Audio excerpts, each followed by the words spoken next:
नमस्कार, मैं शालिनी शाक्य और आप देख रहे हैं SPN 9 न्यूज। स्वागत है आपका आज के इस प्रोग्राम में और बात करेंगे उत्तर प्रदेश की, जहां उत्तर प्रदेश में कैबिनेट मंत्री ओपी राजभर लगातार कुछ ऐसे बयान देते नजर आ रहे हैं जो बीजेपी के खिलाफ है, जबकि वो खुद एनडीए में शामिल हैं। उसके बावजूद भी आखिरकार वो इस तरीके के बयान क्यों दे रहे हैं। लेकिन वही बात करें आज की, तो जहां कल तक वो बीजेपी के खिलाफ बयान दे रहे थे, तो आज उन्होंने एक ऐसी बात कर दी है। उन्होंने बीजेपी का समर्थन करते हुए कह दिया है कि बीजेपी का जो 400 पार का नारा है वो सफल होगा।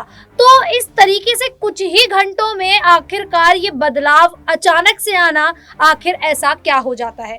क्योंकि ओपी राजभर की अगर बात करें तो वो बीजेपी में शामिल तो है, एनडीए गठबंधन में शामिल तो हैं, लेकिन वो जब जनता के बीच जाते हैं, चुनाव प्रचार करते हैं, तो वहां पर वो कमल की बजाय अपनी छड़ी के चुनाव चिन्ह पर जनता से वोट मांगते दिखाई देते हैं। ये वीडियो आप देख सकते हैं, इसमें आप साफ तौर पर ये देख पाएंगे कि किस प्रकार से ओपी राजभर जनता से छड़ी पर वोट मांगने की अपील कर रहे हैं। वहीं एक व्यक्ति ओपी राजभर को लेते हुए क्या कुछ कह रहा है, साफ तौर पर आप इस वीडियो में देख सकते हैं। देखिए ये वीडियो। हमारे प्रश्नों का उत्तर जो हम पूछ रहे हैं उसका उत्तर खाली चाहिए। आप बताओ, 2024 में बहुजन समाज पार्टी की सरकार दिल्ली में बन सकती है? नहीं बन सकती। अब हम ले आते हैं आपको सपा की। देश में सपा की सरकार बन सकती है? कहा बन सकती है, बन नहीं सकती। बहुत नहीं, सही कहा ओम प्रकाश। तो साथी, हमारा मकसद कहने का ही है, हम चाहते हैं कि हम आपसे दोस्ती करना चाहते हैं। बेशक हम भारतीय जनता पार्टी के साथ हैं, हमारा समझौता है, हमारा चुनाव चिन्ह छड़ी। तो छड़ी पर तोड़ देने से कोई दिक्कत नहीं है ना? बोलिए, दिक्कत है। कितने लोग अच्छा छड़ी है? दिक्कत ना? हाँ सही है, मत दीजिएगा। बहुत बढ़िया, कोई दिक्कत नहीं। लेकिन मुझे जो दिक्कत है साथियों, देखिए स्वाभाविक है, बाबा साहब डॉक्टर अंबेडकर जी ने जो बात कही। तो आपने देखा कि किस प्रकार से ओपी राजभर जनता के बीच जाकर अपने बेटे के लिए चुनाव प्रचार करते नजर आ रहे हैं और छड़ी पर वोट मांग रहे हैं बजाय कि कमल के। लेकिन जिस प्रकार से वो बीजेपी के खिलाफ अब वोट देने की अपील कर रहे थे, उनसे कह रहे थे कि बीजेपी अगर दलितों के लिए, अल्पसंख्यकों के लिए, पिछड़ों के लिए कार्य नहीं करेगी तो सबसे पहले मैं बीजेपी से इस्तीफा दूंगा। जब उन्होंने इतनी बड़ी बात कह दी तो आखिरकार वो क्या करना चाहते हैं? क्या वो एक बार फिर से समाजवादी पार्टी का रुख करेंगे, बसपा में जाकर शामिल होंगे, या फिर एनडीए से तोड़ अपना एक नया पार्टी का गठन करना चाहेंगे? लेकिन जिस प्रकार से वो बयान दे रहे हैं, ऐसे में कहीं ना कहीं उनके बेटे की जो गद्दी है वो मुश्किलों में आ सकती है। लोकसभा चुनाव वो लड़ रहे हैं और ऐसे में क्या उनका टिकट कट सकता है? अपने पिता के बयानों को लेकर ही इसी तरह से जुड़े तमाम सवालों पर आज चर्चा करेंगे। मेरे साथ मेरे सहयोगी अक्षय मौजूद हैं और अक्षय से जानेंगे कि अक्षय, जिस प्रकार से ओपी राजभर बीजेपी में शामिल होते हुए भी आखिरकार बीजेपी के खिलाफ इस तरीके के बयान क्यों दे रहे हैं?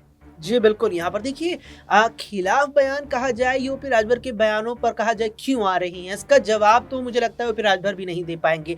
क्योंकि राजभर की पहचान आप शालिनी देखिए हमेशा से अपने बयानों को लेकर रही है। राजनेता हैं, घोसी के विधायक भी यहाँ पर हैं, सपा के साथ रह चुके हैं। 2022 का मुझे वो जून का वक्त जहन में आता है जब उन्होंने सपा से गठबंधन तोड़कर बीजेपी में गठबंधन किया था, विलय किया था अपनी पार्टी का, एनडीए के साथ आए और उस वक्त से वो इस इंतजार में थे कि कब मुझे प्रदेश की योगी सरकार की कैबिनेट में शामिल किया जाएगा, जो इस साल के अप्रैल महीने में आखिरकार हो ही गया। लेकिन इस पूरे सियासी समीकरण के बीच ओपी राजभर की जो पहचान रही वो महज उनके बयानों को लेकर रही। चाहे उनका अपने कार्यकर्ताओं को लेकर के बयान हो, जब सरकार में वो शामिल हुए कि पीला गमछा पहन करके थाने में जाओ, कोई भी आपको नहीं रोकेगा, कोई नहीं पूछेगा कि नेताजी ने भेजा है यहाँ पर या किसने भेजा है, किसी एसपी डीएम की हिम्मत नहीं होगी। इस प्रकार के बयान वो लगातार देते नजर आए यहाँ पर कि मेरी जितनी पावर है इतनी पावर योगी आदित्यनाथ की भी नहीं है। कहते नजर आए कि मेरी मोदी और शाह से मुलाकात होती है, जनता के सामने यहाँ पर एक आम नागरिक की तरह कहते हैं कि मैं तो मोदी और शाह को जानता हूँ, वो लोग मुझे जानते हैं, सीधे फोन पर मेरी बात होती है।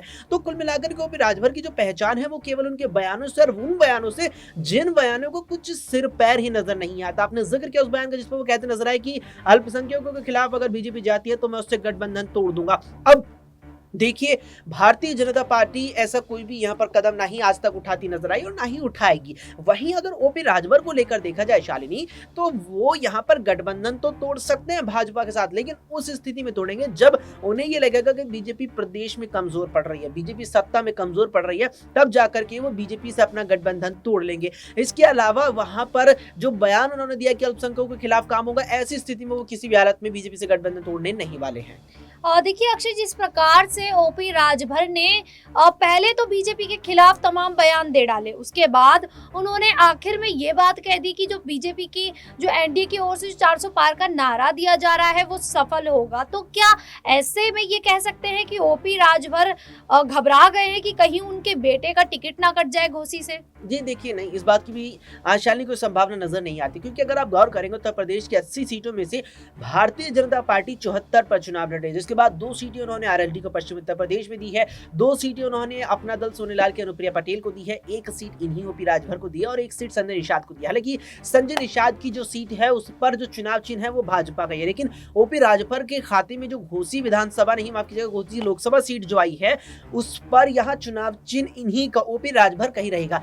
अब जब सीट यहाँ ओपी राजभर के खाते में है, उस पर चुनाव चिन्ह भी राजभर का रहेगा, तो टिकट किसको मिलेगा ये भी राजभर के ही हाथ में, इस पे बीजेपी का कोई लेना देना नहीं है। ऐसे में ये बात अगर कही जाए कि उनका टिकट कट सकता है, उनकी पार्टी के किसी नेता का टिकट कट सकता है, तो वो बीजेपी के हाथ में बिल्कुल नहीं है। ये चीज जरूर हो सकती है कि पूर्वांचल में जो चुनावी कार्यक्रम है वो बढ़ रहा है, और अब जितना मुझे यहाँ जहन में आता है, पूर्वांचल में जब 1 जून को आखिरी चुनाव होगा यहाँ पर 4 जून के परिणामों से पहले, तो 14 तारीख जो बीता हुआ कल था, 14 तारीख का सोमवार, वो आखिरी दिन था। पूर्वांचल में भी जिन सीटों पर 1 जून को मतदान है, आप ध्यान दीजिएगा, यहाँ पर 1 जून को जिन सीटों पर मतदान है उन पर नामांकन भरने का कल बीता हुआ सोमवार 14 जून आखिरी दिन थी, जबकि 25 मई को छठे चरण में जिन सीटों पर है वहां की नामांकन की तारीख 7 थी, आखिरी नामांकन की। तो टिकट कट के किसी और को दिया है, जिसका कोई यहाँ पर स्थिर यहाँ पर कोई यहाँ फायदा नजर नहीं आएगा, क्योंकि जिसे नए को टिकट अगर दे भी दिया जाएगा तो वो अब नामांकन नहीं भर पाएगा। चुनाव आयोग की तारीखें तमाम जो थी वो निकल चुकी है, ऐसे में टिकट राजभर का कटेगा ऐसी कोई स्थिति नजर नहीं आती है।